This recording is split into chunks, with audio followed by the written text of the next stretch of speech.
સ્વાગત છે તમારું સરસ્વતી ગ્રુપ ઓફ એજ્યુકેશનની જે ઓનલાઈન સફર છે તેમાં એજ્યુકેશન એટ સરસ્વતી નામની યુટ્યુબ ચેનલમાં લાસ્ટ લેક્ચરમાં મિત્રો આપણે જે છે તો કે એક્ટિવ પેસિવમાં તો કે સિમ્પલ સેન્ટેન્સીસ, ત્યાર પછી યુઝ ઓફ બીંગ અને યુઝ ઓફ બીન એમ ત્રણ પ્રકાર જે છે તો કે પૂરા કરેલા. આજે પણ યુઝ ઓફ બીન જે છે એમાં એક નવીન ટોપિક જે છે આપણે તો કે શીખવાના છીએ. એ ટોપિક એટલે કયો તો કે જે અત્યાર સુધી આપણે ભણવામાં આવ્યો જ નથી. આપણા માટે તો કે પહેલી શરૂઆત છે ટોપિક શીખવાની. તો આ ટોપિક શીખીએ એની પહેલા થોડુંક રિવિઝન કરી લઈએ. આપણે યાદ કરીએ પૂર્ણ ભૂતકાળને. તો પૂર્ણ ભૂતકાળ જે છે એમાં શું હતું તો કે પૂર્ણ ભૂતકાળમાં એક સાથે બે ક્રિયા દર્શાવવામાં આવતી હતી. કઈ રીતે તો કે એક્ઝામ્પલ જોઈએ તો કે example is Gracia the thief had escaped before the police arrived. કે ભાઈ પોલીસ આવે એની પહેલા ચોર ત્યાંથી ભાગી ગયો હતો. તો અહીંયા હું બે કાળને સાપેક્ષ રાખીને વાત કરું છું. બે ઘટના ઘટે છે, એક ચોરના ભાગી જવાની અને બીજી જે છે તો કે પોલીસના આવવાની. તો ચાલો તમે એ વાક્ય જોઈને કયો કે આમાં પહેલી ઘટના કઈ ઘટી હશે. તો વાક્ય વાંચીને આપણને ખબર પડે. તો thief had escaped before the police arrived. Gujarati કરીએ કે ભાઈ પોલીસ આવે તેની પહેલા ચોર ભાગી ગયો હતો. તો પોલીસ જે આવી છે એ કયો કાળ છે? તો પોલીસ arrived. તો arrived જે છે એ તો કે V2 માં લાગે. V2 જે છે એ તો કે સિમ્પલ પાસ્ટ ટેન્સ એટલે કે સાદા ભૂતકાળનું વાક્ય છે. બીજું વાક્ય તો પેલું વાક્ય શું છે તો કે એમાં જોવાનું આપણને કઈ આપ્યું છે સૌહાર્દકારક ક્રિયાપદ તરીકે તો કે હા અહીંયા મને હેડ આપી દીધેલું છે. હેડ એટલે તો કે ટુ હેવ નું રૂપ સાથે એસ્કેપ્ડ. તો હવે મને એટલી ખબર છે કે ભાઈ ટુ હેવ પછી V2 આવે નહીં, V1 પણ નો આવે, તો V4 નો તો સવાલ જ નથી. તો ટુ હેવ પછી ક્રિયાપદ તો કે V3 નું રૂપ આવે. તો એસ્કેપ્ડ જે છે એ V3 નું છે. તો હવે આપણે વ્યાખ્યા જોઈએ પૂર્ણ ભૂતકાળની. તો કે જે ઘટના સાદા ભૂતકાળમાં બની હોય એની પહેલાના ભૂતકાળમાં જો કોઈ ઘટના ઘટી ગયેલ હોય અને એની જ્યારે વાત કરવાની હોય ત્યારે પૂર્ણ ભૂતકાળનો ઉપયોગ કરવામાં આવે છે. ચાલો હું ચેક કરી લઉં કે આમાંથી બે ઘટના પહેલા કઈ બની હતી. તો પહેલા ચોર ભાગી ગયો તો પહેલા પોલીસ આવી હતી. તો કે પહેલા ચોર ભાગી ગયો તો પછી તો કે પોલીસ આવી હતી. તો પોલીસ આવી એ સાદા ભૂતકાળનું વાક્ય હોય તો ચોરનું ભાગી જવું એ કયા કાળમાં આવશે તો કે એ પૂર્ણ ભૂતકાળમાં આવશે. તો ચાલો નક્કી થઈ ગયું કે ભાઈ પહેલું વાક્ય જે છે એ પૂર્ણ ભૂતકાળનું છે. પણ મારે જે ટોપિક શીખવવાનો છે એને અને પૂર્ણ ભૂતકાળને બેને શું ફરક પડે છે? બે વચ્ચે કોઈ સામ્યતા ખરી? બે વચ્ચે કોઈ સિમિલારિટી ખરી? તો કે હા, ઘણી બધી. શું છે તો કે આજે પૂર્ણ ભૂતકાળ છે એને ધ્યાનમાં રાખી અને આજે આપણે જે ટોપિક શીખવાના છે એનું નામ છે પરફેક્ટ પાર્ટિસિપલ. Perfect participle. હવે અત્યાર સુધી આપણને પાર્ટિસિપલ એટલે શું ખબર ના હતી, પછી પરફેક્ટ એ આવે એ પણ ખબર નહોતી. આપણે લેક્ચર નંબર 2 માં જે છે ત્યાં જેલું ટેબલ બનાવ્યું હતું બોર્ડ ઉપર એમાં આપણે લખેલું હતું કે ભાઈ ટાઈપ નંબર 3 જે છે પેસિવ વોઇસમાં યુઝ ઓફ બીન આવશે એમાં ટુ હેવ વાળા બધા જ લાગુ પડશે. અને એમાં એક લખેલું હતું કે પરફેક્ટ પાર્ટિસિપલ એટલે કે હેવિંગ વાળું જે વાક્ય છે એને તો આપણે પરફેક્ટ પાર્ટિસિપલ કહીએ છીએ. ત્યારે આપણે એવી ચોખવટ કરેલી હતી કે ભાઈ હેવિંગ એટલે કે ટુ હેવ જેને પણ લાગશે એ ટોપિક ની આગળ તો પરફેક્ટ શબ્દ લાગી જાય. અને જે ટોપિક ની આગળ પરફેક્ટ શબ્દ લાગે એના પછી તો કે ક્રિયાપદનું V3 નું જ રૂપ ઉપયોગ કરવું પડે છે. V3 એટલે કે ક્રિયાપદનું ભૂતકૃદંતનું રૂપ. તો હેવિંગ શું છે? હેવિંગ એટલે કોઈ ખાવાની વસ્તુ છે તો હેવિંગ જ શું કામ? મને હેઝિંગ કા નહીં, હેડિંગ કા નહીં? તો કે એવું શક્ય બનતું નથી. તો સૌપ્રથમ આપણે પાર્ટિસિપલ વિશે ચર્ચા કરીએ. કૃદંત એટલે શું? તો કે કૃદંત એટલે કે ક્રિયાપદનું રૂપ અથવા ક્રિયાપદના રૂપનો પ્રકાર. તમે ગુજરાતીમાં ભણી ગયા વર્તમાન કૃદંત હોય, ભૂત કૃદંત હોય, બરાબર છે, સામાન્ય કૃદંત હોય, હેતુઅર્થ કૃદંત હોય, વિધ્યાર્થ કૃદંત હોય, એવા અલગ અલગ પ્રકારના ઘણા બધા કૃદંત જે છે એ તો કે આપણે ગુજરાતીના વ્યાકરણમાં ભણી ગયા છીએ. આપણે એવા પ્રકારો નથી આવતા પણ આપણે મેઇનલી કેટલા પ્રકાર આવે છે? 3 પ્રકાર. કયા કયા? એક પરફેક્ટ પાર્ટિસિપલ જે આપણે ઓલરેડી લખેલું છે. બીજું પાસ્ટ પાર્ટિસિપલ. તો પાસ્ટ પાર્ટિસિપલ તો અમને ક્યાં ક્યાં યાદ છે? અમને 8મા 9મા મારા જે સાહેબ હતા ને એને એકવાર અમને કરાવ્યું હતું પણ અત્યારે કાંઈ યાદ છે નહીં. સારું વાંધો નહીં. ચલો number 3 present participle. Present participle આવું આવતું હશે?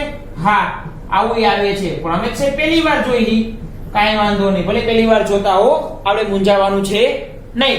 હવે પરફેક્ટ પાર્ટિસિપલ જે છે ને હેવિંગ પ્લસ V3 લખ્યું, તો પરફેક્ટ પાર્ટિસિપલ નું ગુજરાતી શું થાય તે આપણે લખીએ. તો પરફેક્ટ પાર્ટિસિપલ ને કહેવાય પૂર્ણ કૃદંત. ઓકે ચાલો એક લખાઈ ગયું કમ્પ્લીટ. તો પાસ્ટ પાર્ટિસિપલ ને શું કહેવાશે સર?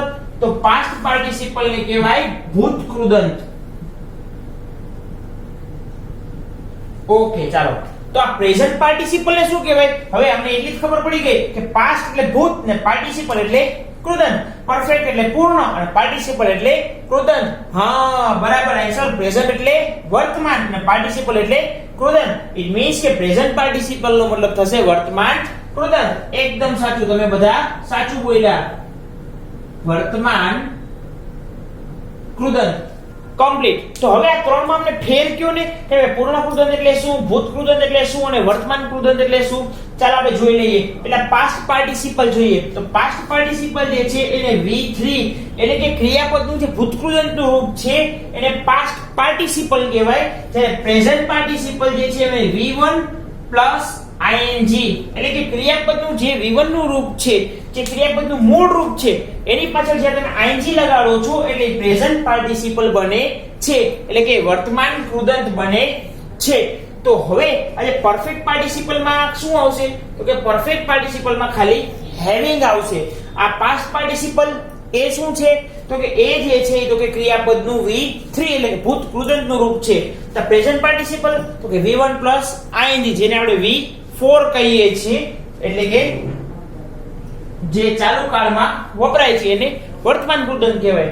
ચાલો સર અમને ખબર પડી ગઈ કે પાસ્ટ પાર્ટિસિપલ જે V3 છે એ કયા કયા ટોપિકમાં આવશે? તો કે બધા જ પરફેક્ટ ટેન્સમાં, જેટલા પણ પૂર્ણ કાળ છે એ બધામાં તો કે V3 નો ઉપયોગ થશે. ત્યાર પછી તો કે પેસિવ વોઇસ ની બધી જ રચનામાં V3 નો ઉપયોગ થશે. ત્યાર પછી તો કે અહીંયા પણ V3 નો ઉપયોગ થશે, એટલે કે પરફેક્ટ પાર્ટિસિપલ માં પણ પાસ્ટ પાર્ટિસિપલ નો ઉપયોગ થશે. સર તમે અમને એમ કહો તો પ્રેઝન્ટ પાર્ટિસિપલ નો ઉપયોગ ક્યાં થશે? સારું ચાલો, પ્રેઝન્ટ પાર્ટિસિપલ નો ઉપયોગ ક્યાં થશે? તો કે જેટલા પણ કન્ટિન્યુઅસ ટેન્સીસ છે, કન્ટિન્યુઅસ ટેન્સીસ એટલે તો કે જેટલા પણ ચાલુ કાળ છે, ચાલુ વર્તમાન, ચાલુ ભૂતકાળ, ચાલુ ભવિષ્યકાળ, ચાલુ પૂર્ણ વર્તમાન, ચાલુ પૂર્ણ ભૂતકાળ અને ચાલુ પૂર્ણ ભવિષ્યકાળ, આ 6 કાળમાં V4 નો ઉપયોગ થશે. સાથે જ કોઈ વાક્ય આપેલું હોય એમાં જો કોઈ પ્રિપોઝિશન આપી દીધેલો હોય, તો પ્રિપોઝિશન એટલે શું? તો કે on, in, before, after, with a view to, inside, along, across, between, beside, બરાબર? આ બધા પ્રિપોઝિશન છે, એટ છે. તો એના પછી જો સીધું ક્રિયાપદ આવતું હોય તો એ ક્રિયાપદ પ્રેઝન્ટ પાર્ટિસિપલ નું બને, એટલે કે પ્રિપોઝિશન પછી તો કે ક્રિયાપદનું ing વાળું રૂપ રાખવું પડે છે. ચલો આ તો બધું આપણે સમજી ગયા. હવે વારો છે પરફેક્ટ પાર્ટિસિપલ નો. કે ભાઈ પરફેક્ટ પાર્ટિસિપલ એટલે શું? જ્યારે કોઈ એક ક્રિયા ભૂતકાળમાં પૂરી થાય, ભૂતકાળ એટલે પૂર્ણ ભૂતકાળમાં, કે જ્યારે કોઈ એક ક્રિયા પૂર્ણ ભૂતકાળમાં પૂરી થાય અને પછી નજીકના ભૂતકાળમાં તરત જ જો બીજી ક્રિયા કરવામાં આવે ત્યારે એવી બે ક્રિયાઓને પૂર્ણ કૃદંત વડે દર્શાવી શકાય છે. ચાલો ફરી એક વખત વાક્ય રિપીટ કરું છું. જ્યારે કોઈ ક્રિયા પૂર્ણ ભૂતકાળમાં પૂર્ણ થઈ હોય અને એના પછી તરત જ જો બીજી ક્રિયા સાદા ભૂતકાળમાં પૂર્ણ થાય તો એ બે ક્રિયાઓને પૂર્ણ કૃદંત એટલે કે હેવિંગ ની મદદથી દર્શાવાય છે. કમ્પ્લીટ. તો તમને એમ થાય તો સર તમે જે વ્યાખ્યા કીધી અને ઉપરનું જે વાક્ય લખ્યું ચોર વાળું, એ બેમાં શું ફેર? એ બેમાં સમયમાં ફેર છે. કારણ અહીંયા આપણને સમય આપ્યો જ નથી કે ભાઈ ચોર ભાગી ગયો એ પછી તરત જ પોલીસ આવી હતી કે પોલીસને આવતા 2 કલાક 4 કલાક વાર લાગી હતી, એવું કઈ મેન્શન કર્યું છે? તો કે ના, એવું ક્યાંય મેન્શન કરેલું છે નહીં. તો હવે અમારે શું સમજવાનું?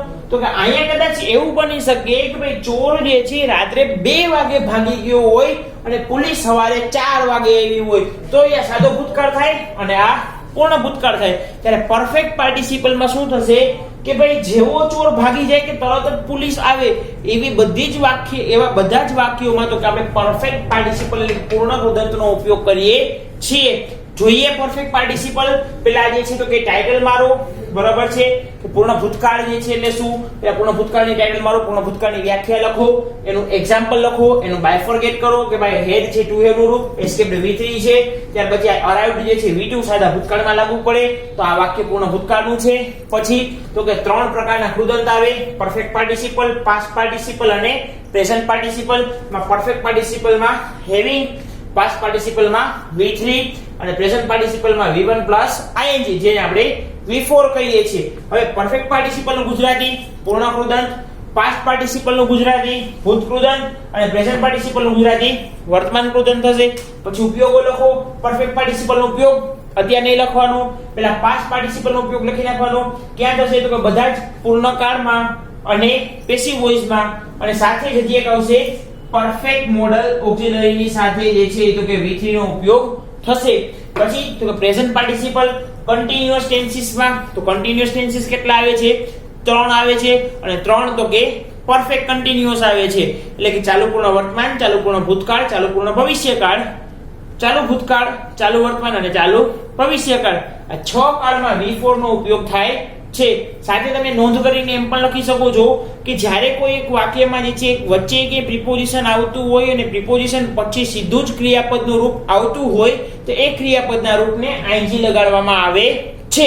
આટલું લખાઈ જાય. પછી પરફેક્ટ પાર્ટિસિપલનું હેડિંગ મારો, અને પછી મેં તમને જે વ્યાખ્યા કીધી એ તો કે વ્યાખ્યા લખવાની છે. હમણાં જ બોર્ડ ઉપર લખી નાખી. અને પછી તો આપણે પરફેક્ટ પાર્ટિસિપલના વાક્યો જોઈએ, ત્યાર પછી પરફેક્ટ પાર્ટિસિપલનો એક્ટિવ પેસિવમાં કેમ ઉપયોગ થાય એ જોઈએ, અને પરફેક્ટ પાર્ટિસિપલના વાક્યોને એક્ટિવમાંથી પેસિવમાં કરતી વખતે શું ધ્યાન રાખવાનું એ પણ જોઈએ છીએ. ચાલો આનું લખી નાખો, પછી પરફેક્ટ પાર્ટિસિપલમાં મળીએ. તો ચાલો વિદ્યાર્થી મિત્રો, હવે જોઈએ પરફેક્ટ પાર્ટિસિપલ. સૌપ્રથમ તો કે આપણે હેડિંગ આપીએ કે ભાઈ number 1 perfect participle.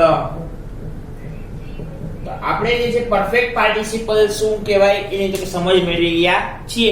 Perfect participle એટલે થશે પૂર્ણ કૃદંત. ચલો એ પણ લખી નાખીએ. પરફેક્ટ પાર્ટિસિપલ એટલે થશે પૂર્ણ કૃદંત. ડન. હવે તો સૌપ્રથમ વ્યાખ્યા લખીએ. વ્યાખ્યા એટલે તો કે પૂર્ણ ભૂતકાળમાં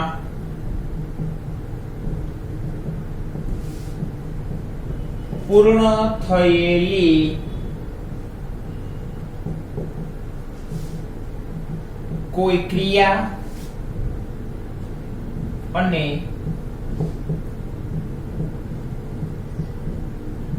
સાદા ભૂતકાળમાં પૂર્ણ ભૂતકાળમાં પૂર્ણ થયેલી કોઈ ક્રિયા હોય અને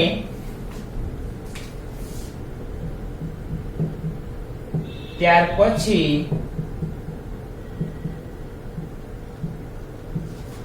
સાદા ભૂતકાળમાં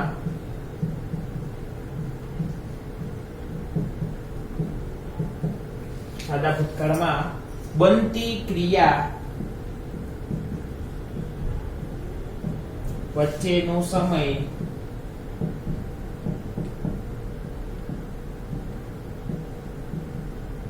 નહિવત હોય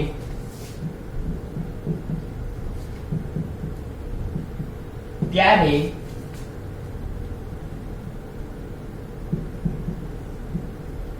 એ ક્રિયાઓને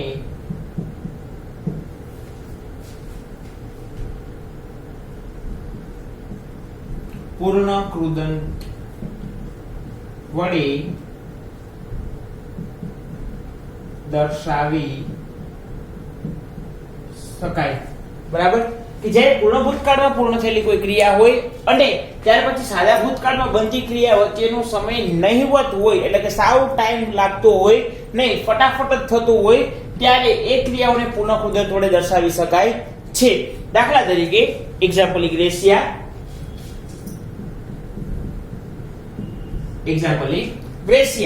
નંબર 1. પણ ડાયરેક્ટ એક્ઝામ્પલ ગ્રેસિયા તો કે ના, પહેલા તો કે વાક્ય રચના આવે. પણ વાક્ય રચના આ ટોપિકમાં એવી રીતે છે કે એના બે પ્રકારના વાક્યો આવે છે, બે વાક્ય રચના અલગ અલગ પડે છે. તો આપણે સૌપ્રથમ પહેલી વાક્ય રચના જોઈએ. તો હેવિંગ ની જ્યારે વાક્ય રચના શરૂ થતી હોય, પરફેક્ટ પાર્ટિસિપલનો તમે ઉપયોગ કરતા હોય ત્યારે વાક્યની શરૂઆતમાં જ હેવિંગ આવે છે. Having rung the bell, comma કે having rung the bell એટલે કે એક ક્રિયા પૂરી થઈ.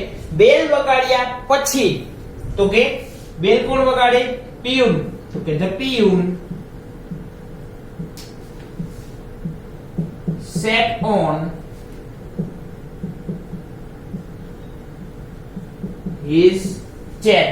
કે બેલ વગાડ્યા પછી તરત જ પિયુન જે છે પોતાની ખુરશી પર બેઠો. તો અહીંયા બે ક્રિયા થાય છે, એક બેલ વગાડવાની અને પછી તો કે પિયુનનું એની ખુરશી પર બેસવાની. તો પહેલા કઈ ક્રિયા થઈ હશે? તો કે બેલ વગાડવાની ક્રિયા થઈ હશે અને પછી તો કે પિયુન જે છે પોતાની ખુરશી પર બેઠો હશે.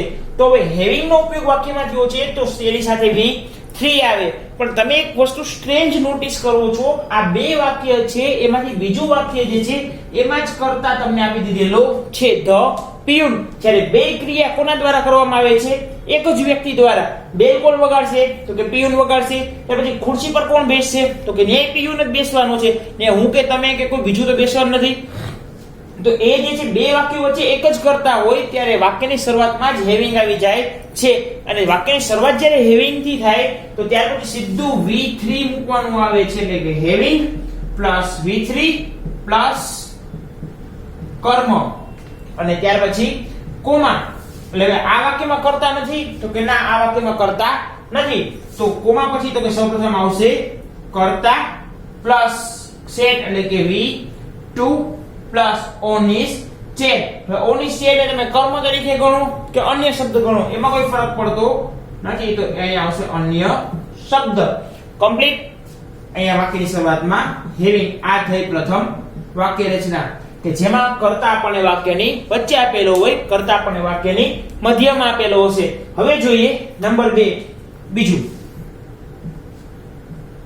I એટલે કે હું comma having seen the movie, comma, left the theater. મેં મૂવી જોયા પછી તરત થિયેટર છોડ્યું. અહીંયા પણ બે વાક્ય છે. પહેલું મૂવી જોવાનું કામ થાય છે, બીજું થિયેટર છોડવાનું કામ થાય છે. પણ કર્તા તરીકે કોણ છે? તો કે હું છું. એટલે કે એક જ વ્યક્તિ છે અને એ કર્તા ક્યાંય પહોંચ્યા આપણને વાક્યની શરૂઆતમાં આપ્યો છે. પણ કર્તા પછી તો કે આપણને કોમા કરીને આપ્યા છે, જો કે તે કરવા કમ્પલસરી બને છે.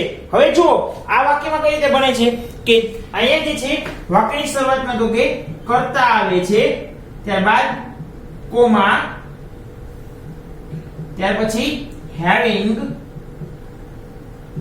પછી V3 પ્લસ કર્મ પ્લસ કોમા પ્લસ હવે કર્તા જે છે વાક્યની શરૂઆતમાં આવી ગયો છે તો અહીંયા કર્તા મૂકવાની કોઈ જરૂરિયાત છે નહીં. તો અહીં સીધું શું આવે છે? ક્રિયાપદનું ભૂતકાળનું રૂપ અને પ્લસ તો કે અન્ય શબ્દ આવે છે. આ છે હેવિંગ ની બે વાક્ય રચના કે ભાઈ પહેલામાં કર્તા નું હોય, શરૂઆત જ હેવિંગ થી શરૂ થતી હોય વાક્યની, એવામાં હેવિંગ પ્લસ V3 પછી તો કે કર્મ.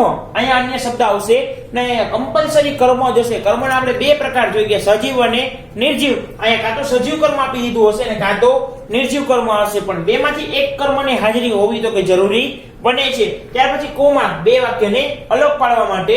ત્યાર પછીના વાક્યમાં જો કર્તા આગળ ન આપ્યો હોય તો બીજા વાક્યની શરૂઆતમાં કર્તા પ્લસ ક્રિયાપદનું ભૂતકાળનું રૂપ જ અહીંયા લાગુ પડશે. અહીંયા V2 જ આવશે. અહીંયા તમે V1 કે V3 મૂકી શકશો નહીં કે તમે અહીંયા ING પણ મૂકી શકતા નથી. ત્યાર પછી તો કે અન્ય શબ્દ.